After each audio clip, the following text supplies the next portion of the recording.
Okay, so the topic for today is productivity measurement. Okay, productivity measurement techniques basically. So these are some of the techniques that we are using in industry context. All of you know that productivity क्या होता है basically. It's a ratio between output to input. Okay कि means कितना हमने input उसमें deploy किया है किसी पर्टिकुलर एक्टिविटी में और हमें उससे कितना आउटपुट हम गेन कर पा रहे हैं. ठीक है, जैसे मैं इसके कुछ एग्जांपल देता हूं आपको. ठीक है, आप जनरली अपनी प्रोडक्टिविटी कैलकुलेट करते हैं तो किस तरीके से करते हैं कि मैंने 1 घंटे में कितनी स्टडी की है. ठीक है, जब आप चैप्टर कंप्लीट करते हैं अपनी स्टडी के लिए या जब आप अपने एग्जाम के लिए पढ़ते हैं तो क्या देखते हैं कि मुझे ये जो एक चैप्टर है वो 1 घंटे में कंप्लीट कर लेना है. ठीक है, तो 1 hour means 1 chapter in an hour, that is basically what is your productivity. ठीक है, तो प्रोडक्टिविटी क्या है कि आउटपुट कितना आप अटेन कर रहे हैं और कितने इनपुट में. ठीक है, तो इसको कैलकुलेट करने के इंडस्ट्रियल कॉन्टेक्स्ट में कई सारे तरीके होते हैं. ठीक है, एंड प्रोडक्टिविटी आप सभी को पता है कि कॉस्ट फोकस एरा से आप देखिए तो कॉस्ट फोकस एरा में भी प्रोडक्टिविटी पर ही सबसे पहले फोकस किया गया था. ठीक है, और पूरे कॉस्ट फोकस एरा में आप देखिए तो कहीं ना कहीं प्रोडक्टिविटी को बढ़ाने की बात की गई. तो व्हाट इज बेसिकली प्रोडक्टिविटी, कितने इनपुट में कितना आउटपुट आप डेवलप कर पाते हैं. ठीक है, अगर आप प्रीवियस लेक्चर सुनेंगे मेरा तो उसमें भी मैंने बताया था कि जैसे जनरली हम एग्रीकल्चर प्रोडक्टिविटी की बात करते हैं तो क्या देखते हैं कि 1 एकड़ लैंड में हम कितना वीट या कितना राइस हम प्रोड्यूस कर पाते हैं. तो what is that basically productivity. ठीक है, इसी तरीके से जैसे अमूल कोऑपरेटिव है तो अमूल अगर हम देखें तो 300 मोर देन मतलब 300 लाख लीटर पर डे. ठीक है, तो अगर हम प्रोडक्टिविटी कैलकुलेट करेंगे बाकी कोऑपरेटिव्स की तो अमूल कोऑपरेटिव की जो प्रोडक्टिविटी है वो कहीं ज्यादा बेटर है in comparison to all other cooperatives. Okay, so what is that, this is productivity, output upon input. Okay, और प्रोडक्टिविटी कैलकुलेट करके हम करते क्या है बेसिकली परफॉर्मेंस मेजर करते हैं. ठीक है, हम देखते हैं ना कि 1 एकड़ लैंड से हमने कितना वीट प्रोड्यूस किया है. इस साल मान लीजिए हमने 3 टन प्रोड्यूस किया है 1 एकड़ लैंड से. ठीक है, और नेक्स्ट ईयर अगर हम 2.5 टन करते हैं तो इसका क्या मतलब है कि प्रोडक्टिविटी में डिक्रीज हुआ है. ठीक है, या नेक्स्ट ईयर हम 4 टन करते हैं तो क्या देखेंगे हम, प्रोडक्टिविटी में इंक्रीज हुआ है. जब ग्रॉस डोमेस्टिक प्रोडक्ट निकालते हैं तो क्या देखते हैं, यही तो देखते हैं ना कि बेसिकली हमने कितना प्रोड्यूस किया है. पिछले साल हमारा जीडीपी कितना था, इस साल हमारा जीडीपी कितना है. तो that is a parameter to measure the performance, है ना. तो प्रोडक्टिविटी क्यों मेजर करते हैं, to check your performance, to measure your performance. Okay, so here are certain measurement techniques like partial productivity is there, multi-factor productivity is there, total productivity is there, normative performance is there, and multi-criteria performance is there. ठीक है, तो these are some techniques that you are using to measure the productivity, and that is an integral part to calculate some efficiency and performance, है ना. बिना productivity calculate किए आप efficiency या performance को मेजर नहीं कर सकते हैं. ठीक है, आप जब कोई प्लांट सेटअप करते हैं या कोई नया बिजनेस आप चलाना शुरू करते हैं तो क्या देखते हैं कि इसका क्या हमें प्रोडक्टिविटी मिलेगी. ठीक है, अगर प्रोडक्टिविटी निगेटिव है तो आप वो बिजनेस स्टार्ट नहीं करते हैं. क्या चेक करते हैं कि मैं इतना पैसा इसमें लगाऊंगा इस बिजनेस में तो मुझे आउटपुट मिलेगा. ठीक है, कितना आउटपुट मिलेगा, इस प्रोडक्ट की क्या डिमांड है, अगर डिमांड है तो मैं उस पर्टिकुलर प्रोडक्ट को बनाऊंगा, नहीं है तो मैं उस पर्टिकुलर प्रोडक्ट को क्यों बनाऊंगा. अगर प्रोडक्टिविटी वहां पर नेगेटिव है, रेशियो जो है वो नेगेटिव है तो मैं उस पर्टिकुलर बिजनेस को हाथ भी नहीं लगाऊंगा. ठीक है, तो that is basically productivity measurement. Okay, so now there are various methods. First is partial productivity. जैसा इसका नाम है, इसमें पार्शियल प्रोडक्टिविटी में आप क्या चेक करते हैं कि आउटपुट डिवाइड बाय इनपुट अलग अलग पैरामीटर्स की पार्शियल प्रोडक्टिविटी. जैसा अभी मैंने बताया आपको कि आप स्टडी करते हैं तो क्या देखते हैं कि 1 घंटे में मुझे एक चैप्टर पढ़ना है ना, 1 आवर में मुझे एक चैप्टर कंप्लीट कर लेना. तो what is that basically partial productivity, वो एक सर्टेन एस्पेक्ट है. ठीक है, आप सभी ने कॉम्पिटिटिव एग्जाम्स की तैयारी की होगी तो उसमें आप क्या करते हैं, एक चैप्टर कंप्लीट करते हैं, उसके बाद उसकी पीछे जो एक्सरसाइजेस दी होती हैं उनको आप सॉल्व करते हैं और अपना स्कोर लिख लेते हैं. ठीक है, आजकल जनरली सारे एग्जाम्स जो हैं वो ऑब्जेक्टिव नेचर के हैं. ठीक है, तो आप देखते हैं कि उसमें आप अपना स्कोर लिख लेते हैं. तो उस पर्टिकुलर टॉपिक पर आपने कितना स्कोर किया, ये क्या है बेसिकली आपकी प्रोडक्टिविटी. ठीक है, आपका स्कोर है कि इसमें से मुझे कितना आता है. ठीक है, नेक्स्ट टॉपिक पर इसी तरीके से आप अपना स्कोर को नोट करते जाते हैं. तो that is what productivity. So that is partial productivity. Labour की हो सकती है, मशीनरी की हो सकती है, कैपिटल की हो सकती है, अलग अलग जो कह सकते हैं फैक्टर्स हैं उनकी अलग अलग प्रोडक्टिविटी निकालते हैं. That is basically partial productivity. Multi factor क्या होता है, उसका फैक्टराइजेशन कर देना। टोटल आउटपुट है, टोटल आउटपुट जैसे कोई गुड्स या सर्विस आप प्रोड्यूस कर रहे हैं इंडस्ट्री कॉन्टेक्स्ट में, तो उसमें देखिए लेबर भी इन्वॉल्व है, मशीनरी भी इन्वॉल्व है, कैपिटल भी इन्वॉल्व है, R&D एक्टिविटी भी है, सारी एक्टिविटीज हैं। तो इसमें किस एक्टिविटी का कितना वेट पड़ रहा है, उस वेटेड एक्टिविटी के थ्रू आप क्या चेक करते हैं, मल्टी फैक्टर प्रोडक्टिविटी की। इस आउटपुट को बनाने में इतने सारे अलग अलग इनपुट्स लगे हैं, ठीक है। तो टोटल आउटपुट डिवाइड बाय जो अलग अलग आपने इनपुट उसमें डिप्लॉय किए हैं, उससे जब आप डिवाइड करते हैं तो that is basically multi factor productivity, जहां पर एक पर्टिकुलर आउटपुट को प्रोड्यूस करने के लिए एक से ज्यादा डिटर्मिनेंट हो, एक से ज्यादा फैक्टर्स हों, that is known as multi factor productivity. Okay, total productivity सारे फैक्टर्स, इसका हम वेटेड निकाल लेते हैं। जैसे मशीनरी कितना कंट्रीब्यूट करती है, अगर अच्छी मशीनरी हो हमारे पास तो कितना ज्यादा हम प्रोडक्टिव हो सकते हैं, अच्छे लेबर हो हमारे पास, स्किल्ड लेबर हो तो हम कितने प्रोडक्टिव हो सकते हैं, और उन सभी को मींस मल्टी फैक्टर का नेक्स्ट वर्जन है that is total productivity. Multi factor में क्या होगा, एक से ज्यादा फैक्टर्स हैं जो कि कंट्रीब्यूट कर रहे हैं आउटपुट में। पार्शियल क्या होगा, सिंगल हम एक फैक्टर पर कंसीडर करेंगे, ठीक है। तो ये एक तरीके से पार्शियल प्रोडक्टिविटी क्या है, सबसेट है, मल्टी फैक्टर उससे बड़ा सबसेट है, और टोटल प्रोडक्टिविटी इन टोटलिटी, ठीक है, कितना हम एक पर्टिकुलर कह सकते हैं गुड्स या सर्विसेज को क्रिएट करने में कितने इनपुट्स का कंट्रीब्यूशन रहा है, that is basically known as total productivity या टोटल फैक्टर प्रोडक्टिविटी भी इसको बोलते हैं, ठीक है। Next is normative performance. Normative performance क्या होता है, कुछ चीजों को आप क्वांटिटेटिवली मेजर नहीं कर सकते। कौन कितना अच्छा डांस करता है इसको आप क्वांटिटेटिवली मेजर नहीं कर सकते हैं, तो वहां पर क्या होता है, क्वालिटेटिव मेजरमेंट होता है। कौन कितना अच्छा गाता है ये आप क्वांटिटेटिव बेसिस पर नहीं जज कर सकते हैं। कैसे जज कर सकते हैं, क्वालिटेटिव। क्वालिटेटिव क्या होता है, उससे अगर बेटर सिंगर है वहां पर तो आप इजीली पता लगा लेंगे क्वालिटेटिव मेजरमेंट के थ्रू कि विच वन इज बेटर, ठीक है। लेकिन अगर सिंगल वही सिंगिंग कर रहा है या अकेला एक पर्सन ही डांस कर रहा है तो वहां पर परफॉर्मेंस चेक करना, basically this is qualitative assessment. So qualitative assessment that is normative, ठीक है। नॉर्मेटिव परफॉर्मेंस तो जनरली इसमें डेल्फी मेथड और कुछ मेथड्स का यूज करते हैं, मल्टी क्राइटेरिया परफॉर्मेंस, जहां पर परफॉर्मेंस या जो फैक्टर्स हैं वो कई सारे फैक्टर्स पर जिसका आउटकम होता है, ठीक है। इन सब के बारे में हम एक एक करके बात करते हैं।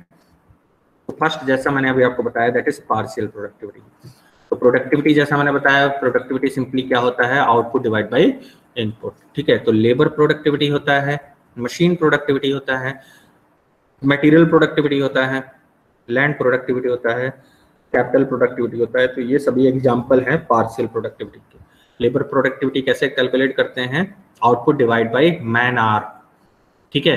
किस वर्कर ने कितने घंटे काम किया है। 8 आवर्स की जॉब होती है सभी की, आप सभी को पता है। आजकल जो प्रोडक्शन प्लांट होते हैं वो 24 आवर्स ऑपरेशनल होते हैं और उसमें 8 आवर्स की 3 शिफ्ट्स होती हैं, ठीक है। तो जो 3 शिफ्ट्स होती हैं तो एक वर्कर के लिए काम करने के लिए 8 आवर्स होते हैं, ठीक है। लेबर लॉ में है ऐसा।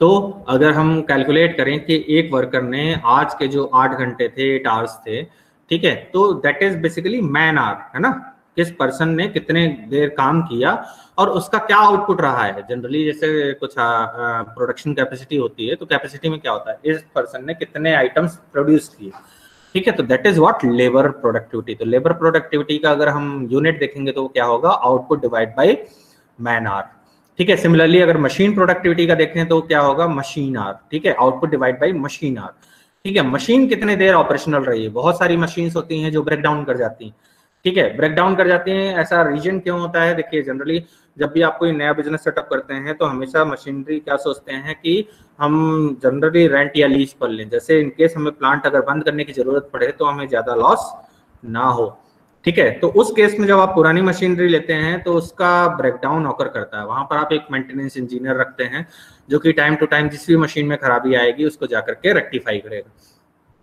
ठीक है। तो मशीन ने कितना देर काम किया, तो machine our, that is machine our. तो इनपुट क्या हो गया, मशीन आवर, और आउटपुट जितना यूनिट उस पर्टिकुलर मशीन ने बनाया है, ठीक है। तो output divide by machine our. Similarly material productivity, तो कितने नंबर ऑफ इनपुट्स उस प्रोडक्शन प्लांट में आए हैं और कितना आउटपुट मिला है, ठीक है। कार है वो 30,000 कंपोनेंट से मिलकर के बनी होती है, लेकिन वो 30,000 में अगर एक भी दो भी फॉल्टी हो गए तो क्या कार वर्क कर पाएगी, नहीं कर पाएगी। तो उस केस में आप क्या देखेंगे, मटेरियल प्रोडक्टिविटी, वो जो ऑल 30,000 कंपोनेंट्स हैं वो सारे प्रॉपरली फंक्शनिंग हैं या नहीं है। ठीक है, जब इनपुट सारे 30,000 जो कंपोनेंट लगे हैं वो सारे परफेक्ट होंगे तभी आप एक बेटर ऑटोमोटिव प्रोडक्ट दे पाएंगे। सो what is that, basically material productivity. Okay, land productivity, जैसा अभी मैंने बताया कि 1 एकड़ लैंड में से कितनी क्रॉप आप यील्ड कर पाते हैं ना, कितनी यील्ड आप जनरेट कर पाते हैं, that is basically land productivity. And capital productivity, कितना पैसा मैंने लगाया है, कितना रिटर्न मुझे मिल रहा है। ब्रेक इवन निकालते हैं ना, ब्रेक इवन क्यों निकालते हैं, अगर नो प्रॉफिट नो लॉस है, पॉजिटिव है, प्लस प्रोडक्टिविटी है, तो ही आप जो है किसी बिजनेस को स्टार्ट करेंगे। निगेटिव प्रोडक्टिविटी है तो उस बिजनेस को आप स्टार्ट नहीं करेंगे। जैसे एग्रीकल्चर, ठीक है, आप सभी देखिए कि एक टाइम पर जीडीपी में नंबर 1 कंट्रीब्यूटर हुआ करता था और अब मतलब मोर देन 50% प्लस हमारी जो जीडीपी में कंट्रीब्यूट करता था वो प्राइमरी सेक्टर एग्रीकल्चर करता था। ठीक है, आज के टाइम में क्या है, टर्सरी सेक्टर है, सर्विस सेक्टर है। ठीक है, तो हम किस पर खर्च करना चाहेंगे, सर्विस सेक्टर में। लेकिन अभी देखिए तो एआई, मशीन लर्निंग, इन सब का हम इस्तेमाल करके दोबारा से हम अपनी एग्रीकल्चर रिलेटेड जीडीपी को आगे बढ़ा रहे हैं। सो what is that, basically capital productivity. हम ये चेक करते हैं कि जितना हमने पैसा लगाया है किसी बिजनेस में, क्या वो हमें वापस मिल पा रहा है। अगर मिल पा रहा है दैट मीन्स कि हम उस बिजनेस को चलाएं, अदरवाइज हम उसे बंद कर दें। तो what is that, basically capital productivity. तो ये सभी एग्जांपल हैं किसके, पार्शियल प्रोडक्टिविटी के। मींस जब हम कोई एक डायमेंशन देख करके और प्रोडक्टिविटी चेक करते हैं, that is what, partial productivity. Okay, next is multi factor productivity. What is multi factor productivity, इसमें आप देखिए तो जैसा अभी मैंने बताया, एक या एक से ज्यादा है ना input, consider all output and input at same time and convert things to price based unit. यहाँ पर 2 मॉडल काम करते हैं, जैसा total productivity, total factor productivity, या एक से ज्यादा। जैसे मैं सिंपली मशीन और लेबर को चेक कर रहा हूँ, ठीक है, बाकी की प्रोडक्टिविटी मैं मेजर नहीं कर रहा हूँ क्योंकि मैं प्रोडक्शन इंजीनियर हूँ। ठीक है, मेरा बाकी का काम जो है ये अदर प्रोडक्टिविटी, मटेरियल, मशीनरी और लेबर, मैं ये देख रहा हूँ। लैंड प्रोडक्टिविटी, कैपिटल प्रोडक्टिविटी कितनी है, ये हमारे जो टॉप लेवल मैनेजमेंट है वो जाने। ठीक है, तो मैं अपने लेवल पर अगर कर रहा हूं तो what is that, basically multi factor productivity. मैं एज ए प्रोडक्शन मैनेजर मैं क्या चेक करूंगा, मैं सिर्फ ये 3 जो प्रोडक्टिविटी के मेजर हैं इनको चेक कर रहा हूँ कि मेरी जो लेबर जो मैंने डिप्लॉय की है वो कितना अच्छा काम कर रही है, मशीनरी कितना अच्छा काम कर रही है और मटेरियल कितना अच्छा काम कर रहा है। That is what, multi factor. ठीक है, लेकिन मैं और भी सारे ऑब्जेक्टिव को कंसीडर करते हुए जब मैं उसको क्या करूंगा, बाइफरकेट करूंगा, that is total factor productivity या टोटल प्रोडक्टिविटी बेसिकली, है ना। तो इसमें क्या होता है, वेट और आ जाता है कि मींस लेबर को मैं कितना वेटेज देता हूँ, मशीनरी को मैं कितना वेटेज देता हूँ, ठीक है, और मटेरियल को मैं कितना वेटेज देता हूँ। ठीक है, बहुत सारे लोग होते हैं ना जो प्रोसेस सेंट्रिक होते हैं ना, और बहुत सारे लोग होते हैं जो प्रोडक्ट सेंट्रिक भी होते हैं ना। इनपुट आप देखिए आईआईटी और आईएम, है ना, तो इनमें वो इनपुट क्वालिटी में इतने फिल्टर करते हैं कि जो स्टूडेंट्स आए उनके पास वो क्रीम स्टूडेंट्स हों, जिनको मींस इनपुट अच्छा है और उसमें वो रिगरस प्रोसेस अप्लाई करते हैं जिससे कि आउटपुट बेहतरीन हो। ठीक है, तो दैट इज व्हाट, बेसिकली कि वो टोटल फैक्टर प्रोडक्टिविटी पर काम कर रहे हैं या टोटल प्रोडक्टिविटी पर काम कर रहे हैं। ठीक है, मींस जितने भी फैक्टर्स हैं किसी भी मतलब आउटपुट को प्रोड्यूस करने के लिए, उन सारे फैक्टर्स को कंसीडर करते हुए काम करना। या अगर आप कुछ फंक्शनल डायमेंशन लेना चाहते हैं तो वो आप कंसीडर कर सकते हैं। तो that is basically multi factor productivity. Total productivity जैसा अभी मैंने बताया कि total tangible output divide by total tangible inputs. ठीक है, इनटेंजिबल्स भी आजकल आप कंसीडर करते हैं क्योंकि आज के टाइम में प्रोडक्ट को आप सर्विसेज से बाइफरकेट नहीं कर सकते, है ना। आफ्टर सेल सर्विस अच्छी है या नहीं है, माइलेज अच्छा है या नहीं है, सेफ्टी अच्छी है या नहीं है, ये सभी क्या है, ये सभी क्वालिटेटिव ऑब्जेक्टिव्स हैं। ठीक है, लेकिन वो क्वालिटेटिव ऑब्जेक्टिव कितना मीट कर पा रहे हैं किसी प्रोडक्ट में, तो आजकल टेंजिबल के साथ साथ हम इनटेंजिबल्स को भी कंसीडर करते हैं जब हम टोटल प्रोडक्टिविटी कंसीडर करते हैं। ठीक है, तो total tangible output divide by total tangible input.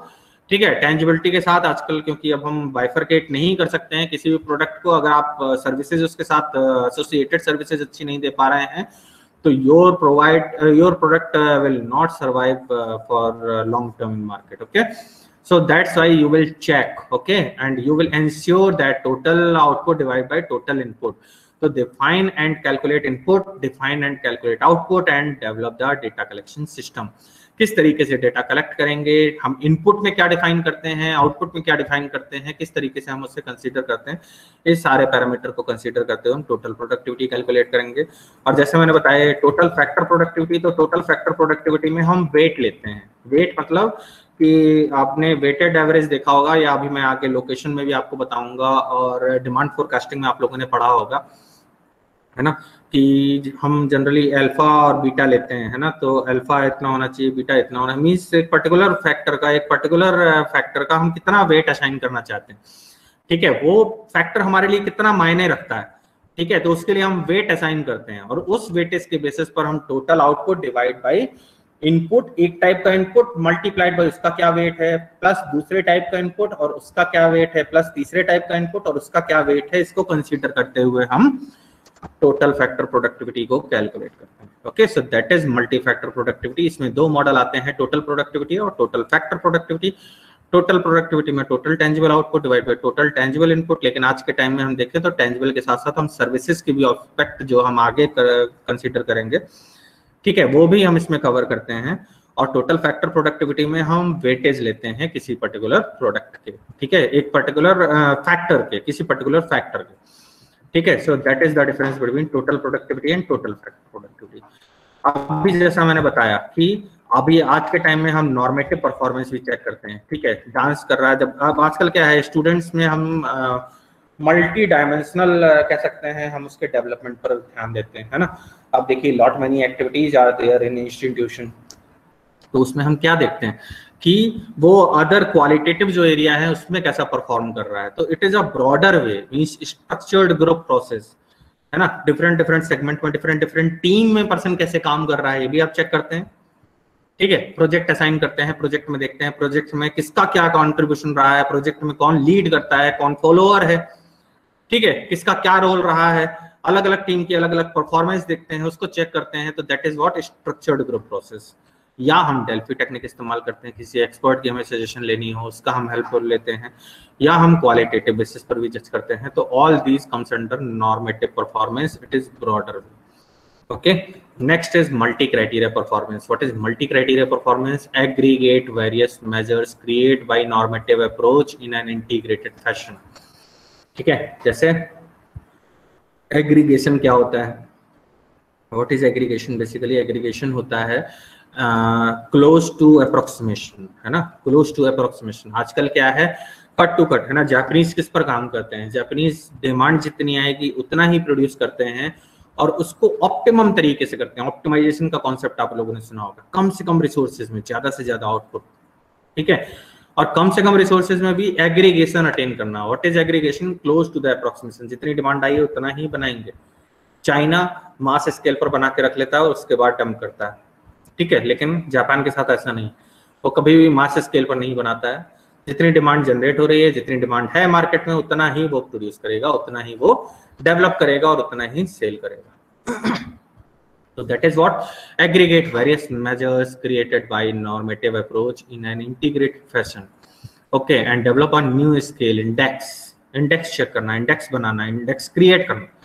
आजकल आप देखिए इंडिया में ईज ऑफ डूइंग बिजनेस है, ठीक है। तो ईज ऑफ डूइंग बिजनेस क्या है? ग्लोबल इंडेक्स है जिसको कंट्रीज फॉलो कर रहे हैं और इस पर अपनी रैंकिंग इंप्रूव करने के लिए लगातार काम कर रहे हैं। हैप्पीनेस इंडेक्स है, ठीक है, सेफ्टी इंडेक्स है, कितने आप सेफ कंट्री हैं, है ना, और पॉलिटिकल स्टेबिलिटी कितनी है, ये सभी क्या है, अलग अलग स्केल्स हैं जो कि मल्टी क्राइटेरिया परफॉर्मेंस को बिलोंग करते हैं, ठीक है। तो इंडेक्स क्रिएट करना और उस इंडेक्स के बेसिस पर चेक करना कि कौन सा पर्टिकुलर कौन सा फैक्टर किस पर्टिकुलर स्केल को फॉलो कर रहा है, किस पर्टिकुलर इंडेक्स को फॉलो कर रहा है, ठीक है। जैसे ईज ऑफ डूइंग बिजनेस में इंडिया की रैंकिंग अभी 134 135 के आसपास थी, ठीक है, कुछ सालों पहले, और अभी आप देखिए तो 67 65th पोजीशन पर आ गई है।